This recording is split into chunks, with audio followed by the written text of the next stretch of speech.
Hello guys, boss audio channel में आपका स्वागत है। अगर आपने चैनल को अब तक सब्सक्राइब नहीं किया है तो कर लीजिए, क्योंकि यहाँ पर सब वीडियो अपलोड होगी और लाइक और कमेंट करना भूलना मत। तो चलिए अब हमारी new story contract innocent husband part 4। Luxury ship के आलिशान रूम में दयाल अपने सामने बैठे आदमी की बात सुनकर नशे में धुत गुस्से से कहता है, बदला तो मैं जरूर लूंगा, लेकिन गुस्सा मैं इसलिए हूँ, मुझे अभी तक ये पता नहीं चल पाया इस सब के पीछे कौन है, और तुम इतना शांत कैसे हो सकते हो जबकि तुम्हारे खुद के छोटे भाई रंजीत को किसी ने मार दिया और उसकी पूरी गैंग को भी, और जहां तक मुझे लगता है ये सब भी उसने ही किया है जिसने मुझे बर्बाद किया है। जी हाँ, ये आदमी और कोई नहीं, रंजीत सक्सेना का बड़ा भाई सुधीर सक्सेना था, जिसने दयाल को मुंबई में बचाया था। दयाल के दिवालिया होने पर वीके के आदमी उसको ढूंढ रहे थे। उस समय सुधीर सक्सेना को भी अपने छोटे भाई रंजीत सक्सेना की मौत की खबर मिलो, जिसको सुनाकर वो जिससे में पागल हो जाता है। वो अपने आदमियों से पता लगवाता है तो उसको पता चलता है माफिया किंग ने उसके भाई को मारा है, जिसको सुनकर वो डर भी जाता है। लेकिन जब वो अपने छोटे भाई रंजीत सक्सेना की बॉडी देखकर, जिसकी गर्दन धड़ से अलग थी, उसके अंदर बदले की आग जलने लगती है। वो गुस्से और नफरत से माफिया किंग को बर्बाद करने की सोचता है। जब उसको पता चलता है कि माफिया किंग के आदमी दयाल को ढूंढ रहे हैं तो उसके दिमाग में एक शैतानी प्लान पनपने लगता है। तभी वो दयाल को वहां से बचाकर अपनी शिप के जरिए मुंबई से दूर ले आता है। दयाल की बात सुनकर सुधीर सक्सेना गुस्से से उसकी तरफ देखते हुए कहता है, मुझे तो ये बहुत अच्छे से पता है मेरे छोटे भाई को किसने मारा, और उसने ही तुम्हें बर्बाद किया है। सुधीर सक्सेना की बात सुनकर दयाल उसकी तरफ देखते हुए गुस्से से दांत पीसते हुए कहता है, किसने मारा है, कौन है वो? दयाल के गुस्से को देखकर अपनी चाल चलते हुए सुधीर सक्सेना कहता है, तुम क्या करोगे जानकर? उसका नाम सुनते ही तुम डर कहीं जाकर छुप जाओगे, और वैसे भी तुम अब छुपे ही रहो तो तुम्हारे लिए वही अच्छा है। सुधीर सक्सेना की बात सुनकर दयाल का गुस्सा भड़क जाता है। वो गुस्से में बोलता है, तुम बस उसका नाम बताओ, बाकी मुझ पर छोड़ दो। दयाल की बात सुनकर सुधीर सक्सेना उसके फेस को गौर से देखते हुए कहता है, माफिया किंग ने तुम्हें बर्बाद किया और मेरे छोटे भाई को मारा है। माफिया की का नाम सुनते ही दयाल के फेस का रंग उड़ जाता है। दयाल के फेस एक्सप्रेशन देखते हुए और उसके फेस का रंग उड़ा हुआ देखकर सुधीर अपना पासा फेंकते हुए कहता है, कहा था ना तुम उसका नाम सुनकर कुछ भी नहीं कर पाओगे, इसलिए अभी तुम कहीं पर जाकर छुप जाओ। मेरे छोटे भाई की मौत का बदला मैं खुद माफिया किंग से ले लूंगा। अपनी बात बोलते हुए सुधीर सक्सेना दयाल को बदलते हुए फेस एक्सप्रेशन देख रहा था, जिसको देखकर उसके होठों पर एक ना दिखने वाली एविल स्माइल आ जाती है। RK groups of company.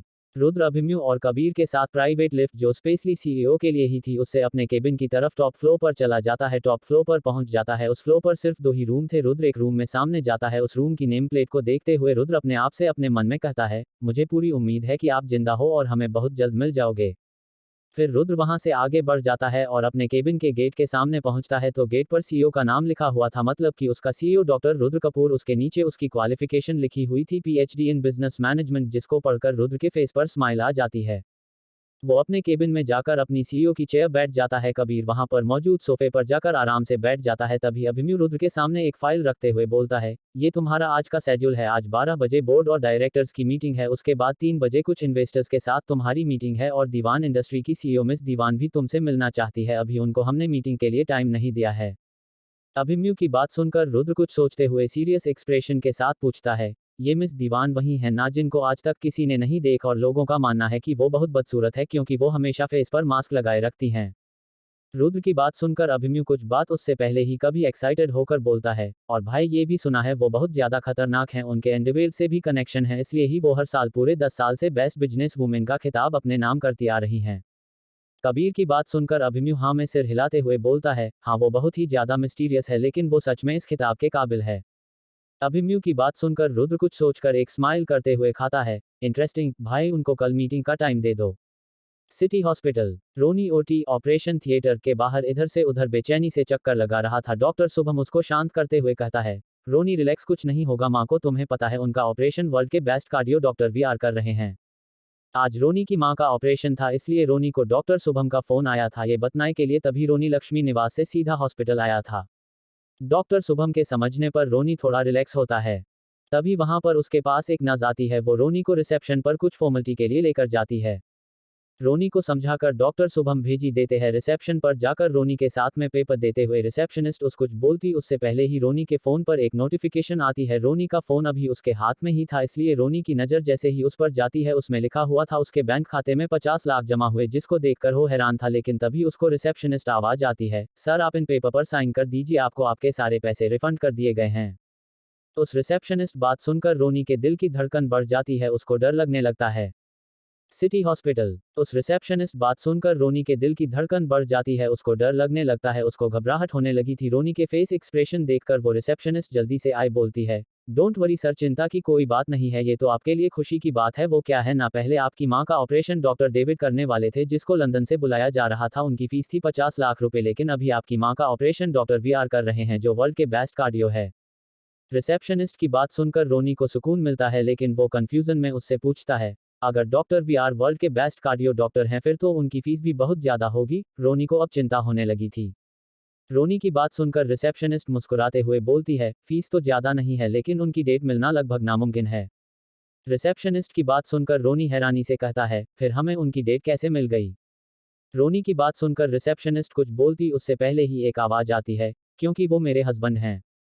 उस आवाज को सुनकर रोनी पीछे मुड़कर देखता है, वहां एक स्काई ब्लू कलर के बिजनेस सूट में एक लड़की खड़ी थी। रोनी उसको गौर से देखता है, लेकिन वो उसको पहचान नहीं पाता। रोनी को अपनी तरफ देखते देख रोनी के एक्सप्रेशन को समझकर वो लड़की उसके सामने आते हुए कहती है, आप रणविजय हो ना मिस दीवान के हस्बैंड? ये बात उस लड़की ने बहुत धीमी आवाज में कही थी, जिसको सिर्फ रोनी ही सुन पाया था। उस लड़की की बात सुनकर रोनी हैरानी से उसकी तरफ देखता है, उसको समझ नहीं आ रहा था कि उनको उसकी और मिस दीवान की शादी के बारे में कैसे पता। रोनी की हैरानी को समझते हुए वो लड़की बोलती है, मेरा नाम कियारा रायचंद है और डॉक्टर वीआर मतलब वंश राठौर मेरे हस्बैंड हैं।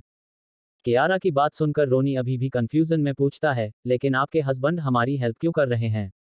रोनी की बात सुनकर कियारा बोलती हैं, क्योंकि आपकी वाइफ और मैं बच्चन के दोस्त हैं, उसने ही मुझे आपकी माँ का ऑपरेशन वंश के करवाने के लिए बोला था, जबकि वो मुझसे काफी समय से नाराज थी, इसलिए मैंने सोचे मैं भी एक बार आकर मिल लूं आपसे कि ऐसा कौन उस खड़ूस की जिंदगी में आ गया जिसके लिए उसने अपना ईगो और घमंड छोड़कर मुझे याद किया।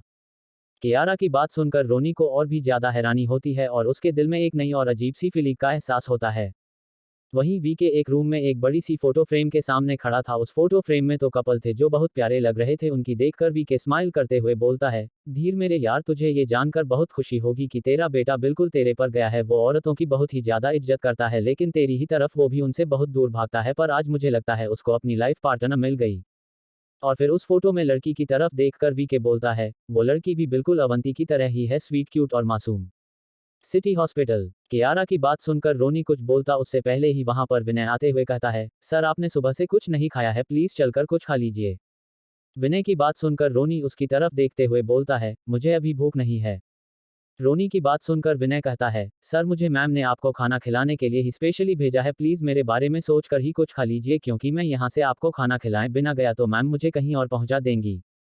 कियारा जो तब से ही विनय की बात सुनकर रही थी वो काफी हैरान थी।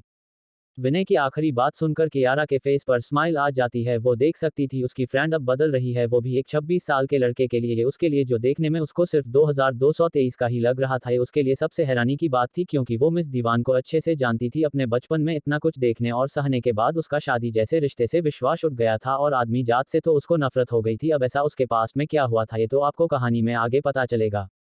वहीं वी के उस फोटो फ्रेम के सामने खड़े हुए मुस्कुराते हुए आगे कहते हैं, तुम्हें पता है अवंती, वो लड़की तुम्हारी बेस्ट फ्रेंड माही और मेरे यार राजवीर की बेटी है। इस वक्त वी के फेस पर प्यारी सी स्माइल थी, जो अपने पुराने दिनों में खोए हुए उनको याद कर रहे थे। तभी उनके फोन की रिंग से वो अपनी यादों से बाहर आते हैं। जैसे ही फोन की स्क्रीन पर फ्लैश हो रहे नाम को देखते हैं, उनके फेस के एक्सप्रेशन एकदम से बदल जाते हैं। जाएं अभी तब स्माइल थी, वो अभी बिल्कुल सीरियस लग रहे थे। वो उस रूम से बाहर जाते हुए फोन को रिसीव करते ही बोलते हैं, बोलो क्या खबर है। फोन के दूसरी से एक आदमी की आवाज आती है, किंग अभी तक सिर्फ इतना पता चला है कि वो जिंदा है, बाकी अभी कुछ भी पता नहीं चल पा रहा। ऐसा लगता है जैसे किसी ने उनकी डिटेल्स बहुत ही ज्यादा सेक्युअरली हाइड की हुई हैं। उस आदमी की बात सुनकर वी के सीरियस एक्सप्रेशन के साथ बोलते हैं, खुराना परिवार के बारे में कोई अपडेट? वीके की बात सुनकर वो आदमी बोलता है, किंग खुराना परिवार की सभी डिटेल्स मैंने आपको मेल कर दी हैं, लेकिन उस आदमी को अपनी बात बीच में छोड़ते हुए वीके बोलते हैं, लेकिन क्या? वीके को आगे बोलने के लिए बोलते देख वो आदमी आगे बोलता है, किंग हमारी टीम खुराना परिवार के सभी सदस्यों पर नजर रखे हुए है। अभी कुछ दिन पहले ही विवेक खुराना और निखिल खुराना ने दादा साहब फाल्के चोल में एक छोटे से मकान में रह रहे एक गरीब लड़के के घर में घुसकर उसको मारा और उसके पैसे लेकर भाग गए। लेकिन उस आदमी की बात सुनकर वीके को बहुत गुस्सा आता है, लेकिन उसको फिर से अपनी बात अधूरी छोड़ते देख वीके चिढ़ते हुए आगे बोलते हैं, लेकिन क्या? वीके की आवाज में गुस्सा और चिड़चिड़ापन महसूस कर उस आदमी के पसीने छूटने लगते हैं। वो हड़बड़ाते हुए बोलता है, किंग तभी कुछ देर बाद ही उस लड़के के घर पर दीवान इंडस्ट्री की सीईओ मिस दीवान आई। उस आदमी की बात सुनकर वीके हैरान ही जाता है। वो कंफ्यूज होते हुए पूछता है, मेरा मतलब मिस दीवान वहां क्यों गई? क्या तुम्हें सही से पता किया वो मिस दीवान ही थी? वीके की बात सुनकर वो आदमी बोलता है, 100% किंग, वो मिस दीवान ही थी, वो उस लड़के को अपने साथ वहां से ले गई। उस आदमी की बात सुनकर वीके पूछते हैं, तुमने पता किया मिस दीवान उस लड़के को क्यों और कहाँ लेकर गई और वो उसको कैसे जानती हैं? वीके की बात सुनकर वो आदमी आगे बोलता है, किंग, 2 दिन पहले ही वो लड़का दीवान इंडस्ट्री में मिस दीवान के पीए की पोस्ट पर ज्वाइन हुआ था, लेकिन इससे पहले कि वीके गुस्से में कुछ बोलता वो आदमी अपनी बात आगे कंटिन्यू करते हुए कहता है, लेकिन मिस दीवान को देखकर ऐसा नहीं लग रहा था कि वो लड़का सिर्फ उनका पीए है, उनके मूवमेंट से पता चल रहा था कि वो उस लड़के के लिए काफी चिंतित थी। उस आदमी की बात सुनकर वीके की नजरों के सामने 2 छोटे बच्चे आते हैं, जिनमें एक 6 साल की लड़की और एक 4 साल का लड़का था। दोनों साथ में बहुत प्यारे रख रहे थे। वीके के पास बैठे हुए एक औरत की आवाज उसको आती है, क्या ऐसा हो सकता है कि बड़े होने पर हम इन दोनों की शादी कर दें? उस औरत की बात सुनकर वीके कुछ बोलता उससे पहले ही एक और औरत की आवाज आती है, तुम इस खड़ूस लड़की से मेरे प्रिंस की शादी करना चाहती है? तुमने देखा है वो कितनी खड़ूस है अभी से ही। उस औरत की बात सुनकर वीके उसकी तरफ देखकर थोड़े गुस्से में कहते हैं, लक्ष्य, खबरदार, अगर अगर तुमने मेरी प्रिंसेस के बारे में कुछ भी बोलता था। इतना बोलकर वीके उन दोनों बच्चों की तरफ देखने लगते हैं जो थोड़ी दूर पर गार्डन में ही बैठे हुए खेल रहे थे। ये सब याद करते हुए वीके के फेस पर एक प्यारी सी स्माइल और आंखों में नमी थी, लेकिन फोन से आती आवाज से वो अपने यादों से बाहर आते हुए कहते हैं, मुझे उस लड़के की सभी डिटेल्स 1 घंटे में चाहिए। इतना बोलकर बिना उस आदमी की बात सुनकर वीके फोन काट कर देते हैं। City hospital. रोनी विनय से फिर से मना करता उससे पहले ही डॉक्टर शुभम वहां आते हुए रोनी से कहते हैं, रोनी, मिस्टर चौधरी सही कह रहे हैं, तुम जाकर पहले कुछ खा लो, मैं यहीं माँ के पास हूँ और वैसे भी माँ का ऑपरेशन हो चुका है, उनकी कुछ देर में दूसरे रूम में सिर्फ कर दिया जाएगा, तब तक तुम जाकर कुछ खाकर आ जाओ। डॉक्टर शुभम की बात सुनकर रोनी खुश हो जाता है और वो खुशी से विनय के साथ खाना खाने के लिए चला जाता है। तभी वहां पर डॉक्टर वीआर आते हैं। उनको देखकर डॉक्टर शुभम उसको ग्रेड करते हुए जो वो कब से पूछना चाहते हुए पूछते हैं, डॉक्टर वीआर, आप बुरा नहीं माने तो मैं एक बात पूछना चाहता है। डॉक्टर शुभम की बात सुनकर डॉक्टर वीआर उनकी तरफ देखते हुए स्माइल करते हुए बोलते हैं, बोलिए डॉक्टर, आप क्या पूछना चाहते हो? डॉक्टर वीआर की बात सुनकर डॉक्टर शुभम पूछते हैं, डॉक्टर, आपकी अपॉइंटमेंट लेना एक अमीर और पावरफुल इंसान के लिए भी बहुत मुश्किल है, तो फिर अपने मेरे दोस्त की मदद क्यों की, जबकि वो तो। डॉक्टर शुभम अपनी बात पूरी करता उससे पहले ही उसके पीछे से एक कड़क आवाज आती है, रणविजय कोई गरीब और मजबूर इंसान नहीं है, वो मिस दीवान के हस्बैंड हैं। City hospital. डॉक्टर शुभम अपनी बात पूरी करता उससे पहले ही उसके पीछे से एक कड़क आवाज आती है, रणविजय कोई गरीब और मजबूर इंसान नहीं है, वो मिस दीवान के हस्बैंड हैं। डॉक्टर शुभम, डॉक्टर वीआर और कियारा उस आवाज की तरफ देखते हैं तो मिस दीवान उनको अपनी तरफ आते हुए दिखाई देती है। मिस दीवान को देखकर कियारा के फेस पर एक डेविल स्माइल आ जाती है। मिस दीवान डॉक्टर शुभम की तरफ देखते हुए कहती हैं, डॉक्टर शुभम, सिसोदिया, मुझे पता है आपको अपने फ्रेंड की बहुत फिक्र है, लेकिन अभी वो मेरे हस्बैंड हैं, इसलिए अब आपको उनकी फिक्र करने की जरूरत नहीं है, मेरे होते हुए उनको कोई कुछ नहीं कर सकता। मिस दीवान की बात सुनकर डॉक्टर शुभम अपने मन में बोलता है, तुम्हारे होते हुए मुझे और किसी का डर भी नहीं है। डॉक्टर शुभम के फेस के एक्सप्रेशन को देखकर उसके मन की बात को समझते हुए मिस दीवान के फेस पर एक डेविल स्माइल आ जाती है, मास्क लगे होने की वजह से जिसको कोई देख नहीं पाता, लेकिन मिस दीवान की आंखों को देखकर ही कियारा को अंदाजा हो जाता है। कियारा डॉक्टर शुभम की तरफ देखते हुए कहती है, वैसे डॉक्टर शुभम, मैं आपकी चिंता समझ सकती हूँ, आपने मिस दीवान के बारे में काफी अफवाहें सुनी होंगी, हाँ मैं मानती हूँ कि कुछ उनमें सच भी है, लेकिन मिस दीवान ने खुद कहा है कि वो आपके दोस्त को कुछ नहीं होने देगी, तो अभी आपको उनकी फिक्र छोड़ देनी चाहिए। कियारा की बात सुनकर डॉक्टर शुभम के साथ मिस दीवान भी उसकी तरफ देखती हैं। वहीं मुंबई के पॉश इलाके के एक आलीशान बंगले के एक रूम में एक लड़का, यही कोई 2829 साल का, गुस्से में सभी सामान तोड़ रहा था। वो बहुत ही ज्यादा गुस्से में लग रहा था। तभी वहां एक आदमी आता है। वो उसको शांत करते हुए कहता है, आयुष सर, आप शांत हो जाए, मैं अभी डायरेक्टर से बात करता हूँ। उस आदमी की बात सुनकर वो लड़का उसकी तरफ देखते हुए गुस्से में बोलता है, वो बूढ़ा अपने आप को समझता क्या है, मुझे आयुष श्रीवास्तव को ना बोलेगा। वो गुस्से में फिर से पास में रखा हुआ एक शो पीस उठाकर जमीन में मारकर फोड़ देता है। ये है आयुष श्रीवास्तव। ये बॉलीवुड का लिस्टेड एक्टर है जो अभी बॉलीवुड के टॉप 10 एक्टर में आया है, जिसको लगातार एक के बाद एक 4 से 5 फिल्म सुपरहिट गई, जिन्होंने उसका ईगो और घमंड एक अलग ही लेवल पर पहुंच गया था, जिसके चलते वो सभी को अपने आगे बहुत कम आंकने लगा था। डायरेक्टर जाकिर हुसैन, जो बॉलीवुड के टॉप 5 डायरेक्टरों में से एक थे, जो यही कोई 4850 साल के होंगे, वो एक नई फिल्म बना रहे थे जिसके लिए उनको कोई नया चेहरा चाहिए था। वो कुछ यूनिक ढूंढ रहे थे जिसके लिए उन्होंने ऑडिशन रखे हुए थे। इस बात की खबर जब आयुष श्रीवास्तव को लगी, वो बिना ऑडिशन के सीधे डायरेक्टर से उस रोल के लिए बात करने चला गया, जहां डायरेक्टर ने उसको क्लियरली ये बोलकर मना कर दिया कि वो उनकी स्क्रिप्ट के लिए सूटेबल नहीं है, उनको किसी नए चेहरे और यूनिक टैलेंट की जरूरत है। इसलिए आयुष श्रीवास्तव तब से गुस्से से पागल हुआ जा रहा था। City hospital. रोनी अपनी मां के वार्ड में बैठा हुआ उनसे बातें कर रहा था। उसके फेस पर खुशी और चमक अलग ही दिखाई दे रही थी क्योंकि अभी उसकी मां पूरी तरह से सेफ थी। वो अपनी खुशी को बयान नहीं कर सकता था। तभी उसके फोन की रिंग बजती है तो रोनी अपने फोन की स्क्रीन पर फ्लैश हो रहे मिसेज एलिना ओबरॉय नाम को देखकर एकदम से खुश हो जाता है। वो अपनी मां को रेस्ट करने के लिए बोलकर रूम से बाहर आता है। वो अपने फोन को रिसीव करते हुए बोलता है, हेलो। रोनी की आवाज़ सुनकर उधर से मिसेज एलिना ओबरॉय बोलती हैं, रणविजय तुम कहाँ हो? मैंने तुम्हें ये बताने के लिए फ़ोन किया है तुम्हारे पास एक मौका है अपने आप को इम्प्रूव करने का और साथ ही लेमलाइट में आने का। तुम डायरेक्टर जाकिर हुसैन को तो जानते होगे। मिसेज एलिना ओबरॉय की बात सुनकर रोनी कंफ्यूज होते हुए बोलता है, हाँ उनको कौन नहीं जानता। रोनी की बात सुनकर मिसेज एलिना ओबरॉय आगे बोलती हैं, डायरेक्टर जाकिर हुसैन एक फिल्म बना रहे हैं जिसके लिए उनको एक नया चेहरा चाहिए, इसलिए मैं चाहती हूँ तुम ये ऑडिशन दो। मिसेज एलिना ओबरॉय की बात सुनकर रोनी हैरान हो जाता है। वो हैरानी से बोलता है, वो तो बहुत बड़े डायरेक्टर हैं, वो मुझे कैसे अपनी फिल्म में ले सकते हैं? वो तो टॉप एक्टर को भी बहुत आसानी से रिजेक्ट कर देते हैं।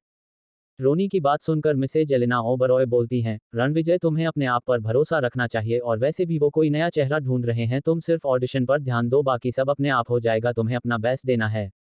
मिसेज एलिना ओबरॉय की बात सुनकर रोनी को हिम्मत मिलती है। वो हाँ कर देता है। फिर मिसेज एलिना ओबरॉय रोनी की कुछ इंटरेक्शन देकर फ़ोन रख देती हैं। मिसेज एलिना ओबरॉय के फ़ोन रखते ही उनका असिस्टेंट जो उनके पास जो खड़ा था वो पूछता है, मैम आपको लगता है क्या डायरेक्टर जाकिर हुसैन रणविजय को सिलेक्ट करेंगे? अपने असिस्टेंट की बात सुनकर मिसेज एलिना ओबरॉय कुछ सोचते हुए कहती है, मुझे रणविजय की एक्टिंग को देखकर एक इंसान की याद आती है जो अपने समय का बेस्ट एक्टर था लेकिन वो अचानक ही कहीं गायब हो गया। रणविजय की एक्टिंग मुझे उसकी याद दिलाती है और तुम देखना रणविजय भी आने वाले समय का या तो सबसे बेस्ट एक्टर बनेगा या वो भी ऐसे ही इस दुनिया की भीड़ में कहीं गायब हो जाएगा। लेकिन मुझे खुशी है कि मुझे उसको ट्रेन करने का मौका मिला। City hospital. Mrs Elina Oberoi से बात करके रोनी खुशी से अपने रूम की तरफ ही जा रहा था तभी फिर से उसका फोन रिंग करता है। अपने फोन पर फ्लैश हो रहे मिस दीवाना के नाम को देखकर रोनी को विनय की बात याद आती है जिसको याद करते ही रोनी के दिल की धड़कन बढ़ जाती है। अपने दिल की धड़कन को संभालते हुए रोनी फोन रिसीव करता है। उसके फोन को रिसीव करते ही मिस दीवान की आवाज आती है, कहाँ हो आप? मिस दीवान की बात सुनकर रोनी बोलता है, मैं अभी हॉस्पिटल में हूँ माँ के पास। रोनी की बात सुनकर मिस दीवान बिना कुछ बोले फोन कट कर देती हैं। फोन कट होने के बाद भी रोनी कंफ्यूजन में फोन को ही देखता रह जाता है। उसको मिस दीवान का इस तरह से फोन रखना अच्छा नहीं लगा था। रोनी जो अपनी मां के वार्ड से थोड़ी दूर आ गया था वो ऐसे ही सोचते हुए वापस वार्ड में जाता है लेकिन जैसे ही वो सामने देखता है वो कंफ्यूज हो जाता है क्योंकि उसकी मां के पास कोई लड़की बैठी हुई थी लेकिन रोनी को उसका फेस दिखाई नहीं दे रहा था क्योंकि उसकी पीठ रोनी की तरफ थी। दरवाजा खुलने की आवाज सुनकर रोनी की मां रोनी को देखकर मुस्कुराते हुए कहती हैं, रणवी बेटा देखी तुमसे कौन मिलने आया है। अपनी मां की बात सुनकर रोनी आगे आकर उस लड़की के फेस को देखता है। वो लड़की स्माइल करते हुए रोनी की तरफ देखती है। उस लड़की के फेस को देखकर रोनी को बहुत जोर का झटका लगता है क्योंकि उसके सामने कोई और नहीं मिस दीवान थी जिसने अभी बिल्कुल साधारण से सूट सलवार पहन रखे थे जिसमें वो बहुत ही ज्यादा प्यारी लग रही थी। इस वक्त मिस दीवान के फेस पर कोई मास्क नहीं थी। रोनी ने पहली बार मिस दीवान को ऐसे कपड़ों में देखा था, वो तो उसमें खो ही गया था। तभी अपनी मां की आवाज से वो अपने सेंस में आता है। उसकी मां मिस दीवान की तरफ देखकर मुस्कुराते हुए पूछती हैं, बेटा मैं आपका नाम ही पूछना भूल गई, क्या नाम है आपको?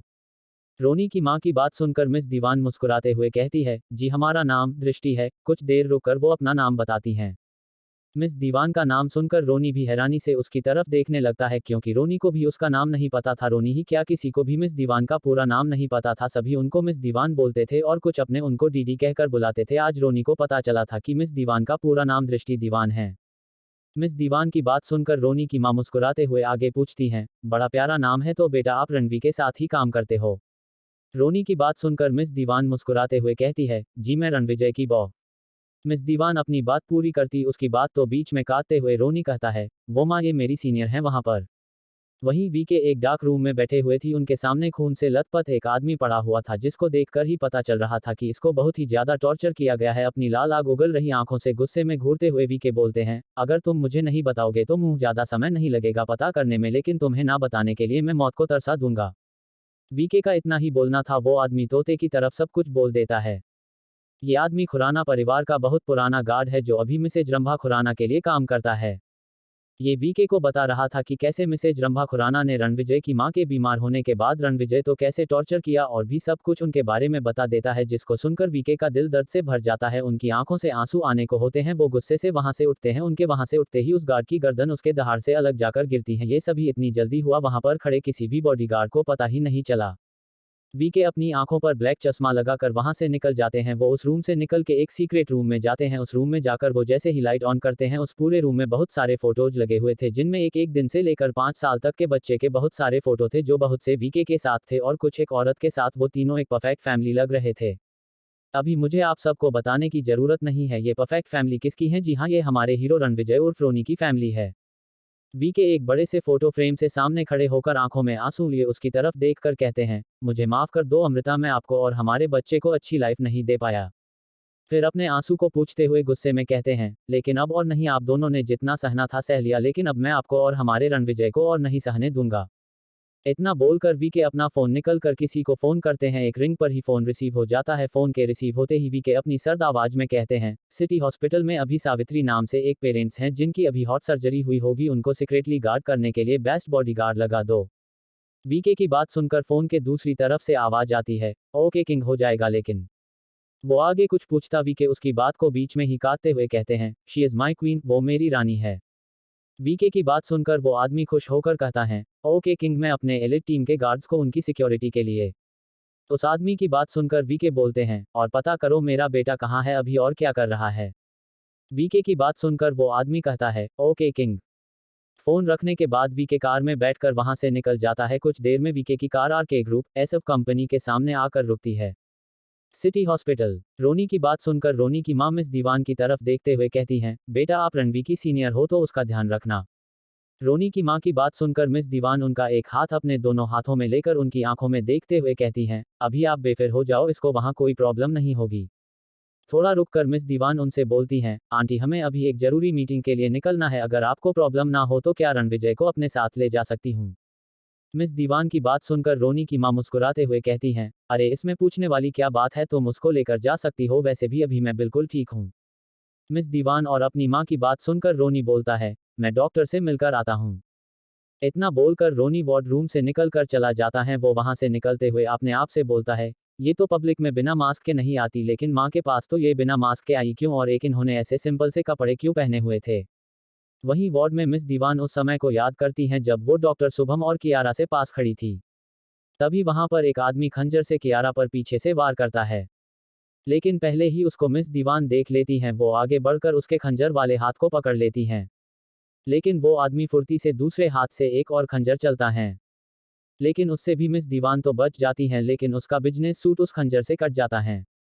तभी मिस दीवान गुस्से में उस आदमी को एक जोरदार किक मारती हैं। एक किक में वो आदमी दूर जाकर गिरता है। तभी वहां पर कियारा के गार्ड्स आ जाते हैं।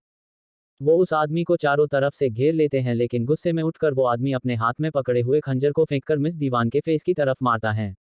उस पर ध्यान ना होने की वजह से वो खंजर मिस दीवान के मास्क पर लगता है, जिससे वो मास्क टूटकर नीचे गिर जाता है। लेकिन तभी कियारा आगे बांधकर मिस दीवान के आगे खड़ी हो जाती हैं, जिससे उसका फेस कोई भी ना देख सके। इतने में मिस दीवान के गार्ड्स भी वहां पर आ जाते हैं। वो भी मिस दीवान को चारों तरफ से कवर कर लेते हैं। तभी मिस दीवान उस हॉस्पिटल के प्राइवेट लिफ्ट से टॉप फ्लोर पर जाती हैं। ये सब कुछ डॉक्टर शुभम वहां खड़े हुए देख रहा था। वो मिस दीवान का फेस क्लियर तो नहीं देख पाया, लेकिन उसने उसका फेस सिर्फ राइट साइड से देखा था, जिसको देखकर वो और भी ज्यादा हैरान था, क्योंकि उसको भी यही लगता था कि मिस दीवान सच में बदसूरत हैं। लेकिन अभी उसको ऐसा लग रहा है मिस दीवान के बारे में जो भी उसने सुना था अभी तक सभी अफवाह हैं, क्योंकि वो देख सकता था मिस दीवान रोनी के लिए कितना सब कर रही हैं, जिसको देखकर वो अपने दोस्त के लिए खुश था। लेकिन अभी भी मिस दीवान की मिस्ट्री उसको डरा रही थी।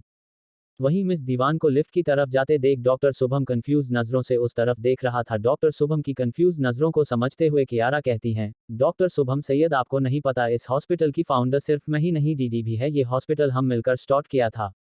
कियारा की बात सुनकर शुभम और भी ज्यादा हैरान हो जाता है। उसकी नहीं पता था ये हॉस्पिटल भी मिस दीवान के अंडर आता है। अभी उसको समझ आ रहा था कि कुछ समय से पूरा हॉस्पिटल स्टाफ रोनी को इतनी रिस्पेक्ट क्यों दे रहा था, और क्यों नॉर्मल हार्ट सर्जन को हटाकर इतने कम टाइम में वर्ल्ड के बेस्ट कार्डियो डॉक्टर वीआर को बुलाया गया।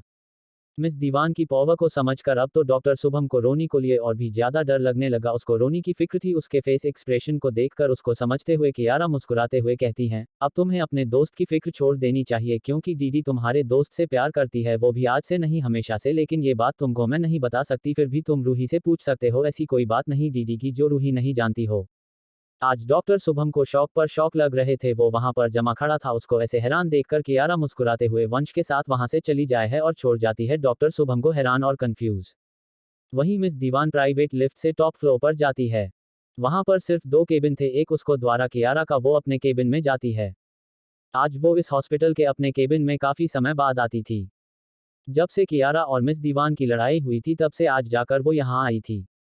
उसने यहाँ से अपना सब सामान निकल लिया था, वो वहाँ कैबिन में देखती हैं।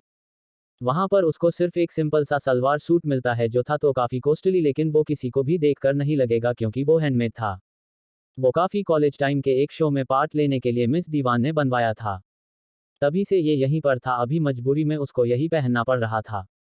वो उसको पहनकर जैसी ही अपने आप को आईने में देखती है तो देखती रह जाती हैं, वो इन कपड़ों में बहुत ज्यादा खूबसूरत और मासूम लग रही थी। फिर उसको ध्यान अपने मास्क पर जाता है जो टूटकर बेकार हो चुका था। आज जल्दी जल्दी में मिस दीवान ग्लास का मास्क ले आई थी। अभी उसके पास कोई और मास्क नहीं था। फिर वो कुछ सोचकर रूम से निकल जाती है। रूम से निकलते हुए वो रोनी को फोन करती है। जब उसको रोनी से पता चलता है कि अभी यही हॉस्पिटल में ही है, वो विप वार्ड की तरफ चली जाती है। वो जैसे ही वार्ड का दरवाजा खोलती है, अपने सामने बेड पर लेटी हुई रोनी की मां को देखती है। उनको देखकर उसकी आंखों में हल्की सी नमी आ जाती है। दरवाजे के खुलने की आवाज को सुनकर रोनी की मां जैसे ही दरवाजे की तरफ देखती है, वो कंफ्यूज हो जाती है वहां एक इतनी खूबसूरत लड़की को देखकर। वहीं मिस दीवान जल्दी से अपने इमोशन को कंट्रोल करते हुए मुस्कुरा कर आगे आकर रोनी काम से नमस्ते करते हुए बोलती है, नमस्ते आंटी, कैसी हो आप? रोनी की मां की कंफ्यूजन को समझते हुए वो आगे बोलती है, मैं रणविजय से साथ दीवान इंडस्ट्री में काम करती है। तभी रोनी की मां की आवाज से मिस दीवान अपनी सोच से बाहर आती हैं। रोनी की मां मिस दीवान से कहती हैं, बेटा आप मेरे रणवी का ख्याल रखना, वो अभी भी बहुत मासूम है, उसको ज्यादा बाहर की दुनिया की समझ नहीं है। मिस दीवान रोनी की मां के पैर छूते हुए कहती है, बस आप अपना आशीर्वाद दे, बाकी सब मुझ पर छोड़ दें। रोनी की मां मुस्कुराते हुए मिस दीवान के सिर पर हाथ रखती हैं। तभी रोनी वहां आता है। रोनी और मिस दीवान रोनी की मां को बाय बोलकर वहां से निकल जाते हैं। बाहर आकर मिस दीवान रोनी से कहती है, आज तुम्हें मेरा पीए बनकर एक मीटिंग में चलना है। वहीं वीके जैसे ही कंपनी के बाहर कार से निकलते हैं, वहां पर खड़ी एक लग्जरी कार को देखकर कंफ्यूज हो जाते हैं क्योंकि इस कार को वो बहुत अच्छे से जानते हैं। ये ड्रीम कार कंपनी की सिंगल पीस कार है जो सिर्फ इसके मालिक के पास है, जो उसने खुद अपने लिए डिजाइन की है, जिसका सिंबल था DRK, एलाक ग्रुप्स ऑफ कंपनी। वीके अपनी कार से निकलते हुए देखते हैं। कंपनी के बाहर एक लग्जरी कार खड़ी है जिसको वो देखते ही पहचान जाते हैं क्योंकि ये पूरी दुनिया में एक सिंगल पीस है जो DRK कंपनी के मालिक के पास ही है, जिसको उसने खुद डिजाइन किया है। इस कार पर कंपनी का लोगो बहुत ही डिजाइन से एकदम यूनिक बना हुआ था जिसमें लिखा हुआ था DRK। इस मॉडल का नाम ड्रीम था। वीके इस कार को यहाँ देखकर कंफ्यूज और हैरान दोनों थे। वो जल्दी से अंदर जाते हैं। बिल्डिंग के टॉप फ्लोर पर CEO के केबिन में जाते हैं तो वहां पर कोई नहीं था। तभी वो एक स्टाफ से CEO के बारे में पूछते हैं। वो स्टाफ वीके की बात सुनकर बोलता है, सर CEO मीटिंग में है दीवान इंडस्ट्री की CEO मिस दीवान के साथ। स्टाफ की बात सुनकर वीके जल्दी से मीटिंग रूम की तरफ चले जाते हैं। वीके मीटिंग रूम का गेट खोलकर अंदर जाते हैं तो वो देखते हैं वहां पर एक मास्क लगाए हुए ब्लैक बिजनेस सूट में लड़की बैठी हुई थी। उसके साथ ही एक और हैंडसम और क्यूट लड़का भी बैठा हुआ था और रुद्र CEO की चेयर पर बैठा हुआ था। वीके जैसे ही उस लड़के को देखते हैं, उनकी नजर कुछ पल के लिए उस पर ही ठहर जाती है। उनको उस लड़के को देखकर अपनापन सा महसूस होता है। वहीं मीटिंग चलते हुए मीटिंग रूम का गेट खुलते देख मिस दीवान गुस्से में गेट की तरफ देखती हैं, लेकिन जैसे ही अंदर आते हुए इंसान का चेहरा देखती हैं, हैरान हो जाती है। जी हाँ, ये मास्क वाली लड़की और हैंडसम और क्यूट सा लड़का और कोई नहीं, मिस दीवान और रोनी ही थे। कुछ समय पहले जब रोनी और मिस दीवान सिटी हॉस्पिटल से निकले थे, पहले वो दोनों वहां से घर गए थे, तभी वहां से मिस दीवान कपड़े चेंज करके और मास्क लगाकर इस मीटिंग के लिए निकली थी। RK ग्रुप SF कंपनी के CEO ने मिस दीवान से मीटिंग के लिए कल का टाइम दिया था, लेकिन मिस दीवान को आज ही ये मीटिंग करनी थी, इसलिए वो खुद RK ग्रुप SF कंपनी आ गई। मिस दीवान वीके को देखकर हैरान थी, लेकिन तभी वो खुश हो जाती है। वो वीके से कुछ बोलती उससे पहले ही उसको रुद्र की आवाज आती है। रुद्र वीके को देखकर अपनी चेयर से उठते हुए खुशी से कहता है, डैड आप यहाँ। रुद्र के मुंह से वीके के लिए डैड सुनकर मिस दीवान को एक और झटका लगता है। जहां वो वीके को देखकर खुश हुई थी, वहीं वो गुस्से में घूरकर वीके की तरफ देखने लगते हैं। वीके भी रुद्र की बात सुनते ही सबसे पहले मिस दीवान की तरफ देखते हैं। मिस दीवान पहले से ही गुस्से में उनकी तरफ घूर रही थी, जिसको उसकी आंखों से देखकर ही वीके समझ जाते हैं। फिर वो रुद्र की तरफ देखते हुए मुस्कुराकर कहते हैं, हाँ वो मुझे अर्जेंटली दुबई के लिए निकलना है, इसलिए मैं बच्ची को सिंघानिया हाउस छोड़कर सीधे यहीं आ रहा हूँ, अभी मुझे यहीं से ही निकलना है। वीके की बात सुनकर रुद्र मुंह बनाते हुए कहता है, डैड ये सही बात नहीं है, हम आपके लिए लंदन से यहाँ आए ताकि आपके साथ रह सकें, लेकिन यहाँ तो आप ही दुबई जा रहे हो। रुद्र की बात सुनकर वीके मुस्कुराते हुए कहते हैं, मेरा जाना जरूरी नहीं होता तो मैं नहीं जाता, लेकिन हाँ मैं जल्द ही वापस आ जाऊंगा और तुम्हारे लिए एक सरप्राइज है। वीके की बात सुनकर रुद्र मुंह बनाते हुए कहता है, हमें कुछ भी नहीं चाहिए, सिर्फ आप हमारे साथ रहे। रुद्र की बात सुनकर वीके बोलते हैं, जल्द ही हम सब साथ में रहेंगे। ये बोलते हुए वीके मिस दीवान की तरफ देखते हैं। काफी देर से वीके और रुद्र की बात सुनकर रही मिस दीवान गुस्से में उठते हुए कहती हैं, मिस्टर कपूर आप हमारे ऑफर के बारे में एक बार सोचकर बता देना, अभी हमें भी चलना चाहिए, हमें और भी बहुत काम है। मिस दीवान की आवाज में गुस्सा साफ पता चल रहा था। उसकी बात सुनकर वीके आगे बढ़कर अपना था आगे बढ़ते हुए कहते हैं, हेलो मिस दीवान, आपसे मिलकर खुशी हुई, मैं इस कंपनी का चेयरमैन वीके हूँ, सॉरी हमारी वजह से आपको इतना टाइम लगा, क्या आप बता सकते हो आपकी ऑफर की बात कर रहे थे। वीके की बात सुनकर मिस दीवान आगे हाथ बढ़ाकर उनसे हाथ मिलाते हुए डेविल स्माइल के साथ कहती हैं, हेलो चेयरमैन, काश मैं भी यही कह पाती, अदरवाइज आपकी कंपनी ने जो खुराना इंडस्ट्री के शेयर्स खरीदे हैं मुझे वो शेयर्स चाहिए, आपने जितने में खरीदे हैं मैं उसके डबल प्राइस देने के लिए तैयार हूँ। मिस दीवान की बात सुनकर वीके स्माइल करते हुए कहते हैं, लेकिन आपको खुराना इंडस्ट्री के शेयर्स क्यों चाहिए। वीके की स्माइल देखकर मिस दीवान चीढ़ जाती है और उनकी बात सुनकर वीके को घूरते हुए कहती है, वो हमारा पर्सनल रीजन है। मिस दीवान की बात सुनकर वीके सीरियस एक्सप्रेशन के साथ कहते हैं, लेकिन अभी तो खुराना इंडस्ट्री के शेयर्स की वैल्यू मार्केट में बहुत ही ज्यादा डाउन है, तो आप हमें उनके डबल क्यों दे रही हैं, ऐसा भी क्या पर्सनल रीजन है जिसमें आप इतना बड़ा लॉस लेने के लिए तैयार हैं। वीके की बात सुनकर मिस दीवान बोलती हैं, एक अच्छे बिजनेसमैन को किसी भी डूबती हुई कंपनी को वापस से ग्रो करना बहुत अच्छे से आता है, और दीवान इंडस्ट्री के बारे में आप जानते ही होंगे, तो मुझे आगे आपको बताने की जरूरत नहीं है। रही बात पर्सनल रीजन, जो तो पर्सनल किसी को बताए नहीं जाते तभी वो पर्सनल कहे जाते हैं। मिस दीवान की बात सुनकर वीके काफी इम्प्रेस थे। अभी वीके कुछ बोलते उससे पहले ही रुद्र बोलता है, मिस दीवान आपने एवीके ग्रुप एसएफ कंपनी का नाम तो सुना ही होगा, वो कंपनी डैड की है। अभी मुझे आपको ये बताने की जरूरत नहीं कि एवीके ग्रुप एसएफ कंपनी के अंडर में कितनी कंपनी आती हैं और वॉट की सभी कंपनी एवीके ग्रुप एसएफ कंपनी के साथ बिजनेस करना चाहती हैं, जिसमें आपकी दीवान इंडस्ट्री भी आती है। मिस दीवान का वीके से इस तरह से बात करना रुद्र को पसंद नहीं आया, इसलिए गुस्से में उसको जो नहीं बोलना चाहिए था वो सब बोल दिया। वीके घूरकर रुद्र की तरफ देख रहे थे, वहीं मिस दीवान रुद्र की बात सुनकर हैरानी से वीके की तरफ ही सके रही थी। RK groups of company. Miss Dewan हैरानी से वीके की तरफ देख रही थी। उसको यकीन नहीं हो रहा था जो रुद्र ने कहा वो सच है, क्योंकि उसने अपने सभी सोर्स लगाकर पता करने की कोशिश की था एवीके ग्रुप्स ऑफ कंपनी के फाउंडर के बारे में, लेकिन उसको कुछ भी पता नहीं चल पाया। उसको तो लगता था ये कंपनी किसी फोन की है, क्योंकि ये कंपनी एक प्राइवेट आइलैंड पर स्टेब्लिश थी और एक आइलैंड भी इस कंपनी का ही था। एवीके ग्रुप एसएफ कंपनी कोई ऐसी वैसी कंपनी नहीं, पूरे वर्ल्ड की नंबर 1 कंपनी थी, जिसके अंदर पूरे वर्ल्ड में 1000 से भी ज्यादा कंपनी आती थी, और ऐसा कोई सेक्टर नहीं था जिस पर इस कंपनी की पकड़ ना हो। रुद्र जब वीके को अपनी तरफ घूरते हुए देखता है तो उसको एहसास होता है कि उसने गलत बोल दिया, उसको जो नहीं बोलना चाहिए था। तभी वो बात को बदलते हुए जल्दी से वीके से बोलता है, वैसे डैड आप किस सरप्राइज की बात कर रहे थे। ये उसने बात बदलने के लिए ही पूछता था, लेकिन उसके फेस पर इस बात की क्यूरोसिटी अलग ही दिख रही थी। रुद्र की बात सुनकर और उसके फेस एक्सप्रेशन देखकर वीके भी उसको चालाकी समझ रहे थे, लेकिन उसके बाद से उसके अपनी वाइफ और बेटी की याद आती है, जिसके याद आते ही उसके फेस पर एक ना दिखने वाली स्माइल आ जाती है, जिसको वो तुरंत ही छुपा लेते हैं। फिर वो रुद्र की तरफ देखते हुए कहते हैं, वो मैं तुम्हें वापस आकर दूंगा।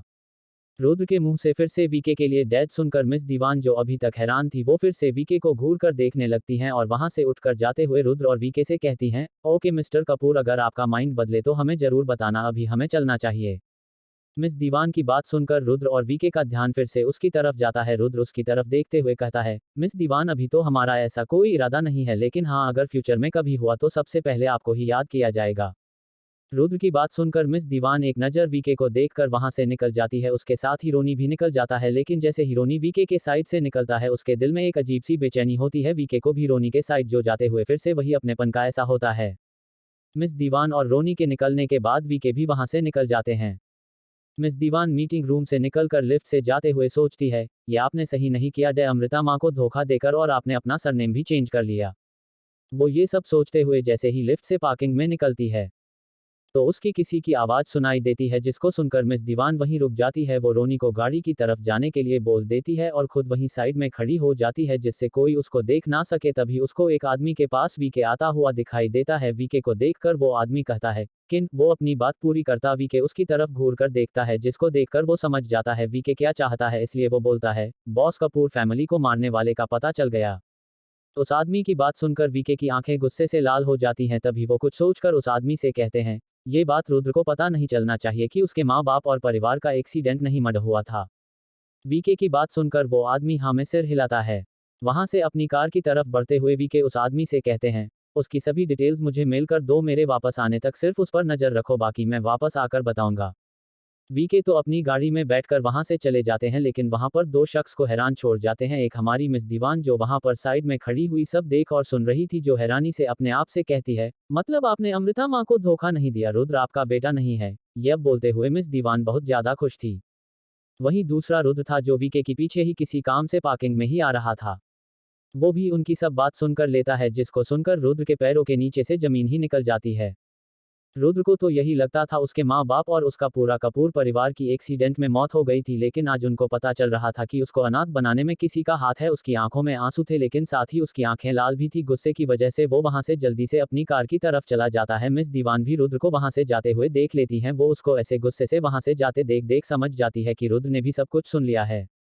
वो भी जल्दी से अपनी कार की तरफ चली जाती है और ड्राइवर से कार की चाबी लेकर विनय से रोनी को घर छोड़ने को बोलकर वहां से कार लेकर चली जाती है। विनय भी मिस दीवान के ऑर्डर को फॉलो करते हुए रोनी को दूसरी कार से घर लेकर चला जाता है। वहीं मिस दीवान अपनी कार को फुल स्पीड से रुद्र की कार के पीछे ले जाती हैं। जब से उसको ये पता चला था कि रुद्र वीके का बेटा नहीं है और उसके परिवार को किसी ने मार दिया, मिस दीवान को भी उसके लिए बुरा लग रहा था। वो ये भी समझ रही थी कि वीके ने जब खुद रुद्र को ये बात पता ना चलने के लिए उस आदमी से कहा है तो जरूर इसके पीछे कोई वजह होगी, इसलिए वो यही सोच रही थी कहीं रुद्र गुस्से में कोई गलत कदम ना उठा ले। रुद्र चाहे कितना भी इंटेलिजेंट था, लेकिन था तो वो अभी 22 साल का ही। वहीं दूसरा रुद्र था जो वीके के पीछे ही किसी काम से पार्किंग में ही आ रहा था। वो भी उनकी सब बात सुनकर लेता है, जिसको सुनकर रुद्र के पैरों के नीचे से जमीन ही निकल जाती है। रुद्र को तो यही लगता था उसके माँ बाप और उसका पूरा कपूर परिवार की एक्सीडेंट में मौत हो गई थी, लेकिन आज उनको पता चल रहा था कि उसको अनाथ बनाने में किसी का हाथ है। उसकी आंखों में आंसू थे, लेकिन साथ ही उसकी आंखें लाल भी थी। गुस्से की वजह से वो वहां से जल्दी से अपनी कार की तरफ चला जाता है। मिस दीवान भी रुद्र को वहां से जाते हुए देख लेती हैं। वो उसको ऐसे गुस्से से